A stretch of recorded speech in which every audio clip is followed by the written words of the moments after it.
மெயினாக நம்மளுடைய 5 விதமான கர்மங்களை யாரெல்லாம் வந்து சொல்லாங்க அப்படின்னு சொன்னோம்னா செவ்வாய், குரு, புதன், சுக்கிரன், சனி. இந்த 5 பேரும் குஜாதி ஐவர்களாக இருந்து நம்மளுடைய கர்ம வினைக்கான கணக்கை எழுதி எழுதி எழுதி ஒவ்வொரு தசாபுதியிலும் அதற்கான விளைவுகள்லாம் நம்மளை கொடுத்துக்கிட்டே இருக்காங்க. ஓகே, இப்போ 7.5 சனி பிடிச்சா நம்ம விநாயகரை பிடிச்சிப்போம், கிளியரா? இல்லை அனுமனை போய் பிடிச்சிப்போம்.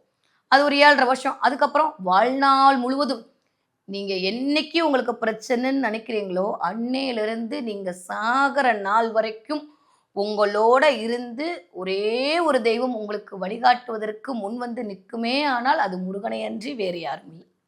இதுதான் சத்தியம். மற்றவங்களாம் ஷார்ட் டியூரேஷன்ல வந்துட்டு போறவங்க, இவ்வளவுதான் இவ்வளவுதான் இவ்வளவுதான். ஆனா முருகன் மட்டும்தான் முழுமையானவர், முருகன் மட்டும்தான் முதல்வனானவர். அவரோட பிடிச்சுக்கிட்டாலே அந்த முழுமைக்குமான ஒரு தீர்வு கிடைச்சிடும். அப்போ இந்த முழுமைக்குமான தீர்வு என்னைக்கு கிடைக்கும்? எப்பயுமே எல்லா நாள்லையும் போய் செய்ய முடியுமா? இப்போ நீங்கள் இருக்கீங்க, ஏதோ ஒரு மனு கொடுக்கணும், ஒரு கலெக்டரை பார்க்கணும், டக்குன்னு போய் பார்த்துட முடியுமா? அவருக்குன்னு நாள் வரணும், அதுக்குன்னு நேரம் வரணும், அப்போ தானே போய் கொடுக்க முடியும். ஏன்னா எந்த நேரத்தில் எதை செய்தால் அது வந்து பழித்தமாகும் அப்படின்ற ஒரு கணக்கு இருக்குல்ல. அந்த மாதிரி நான் ஆல்ரெடி சொன்னேன்ல, இந்த வைகாசி விசாகம் முருகனுடைய பிறந்தநாள்.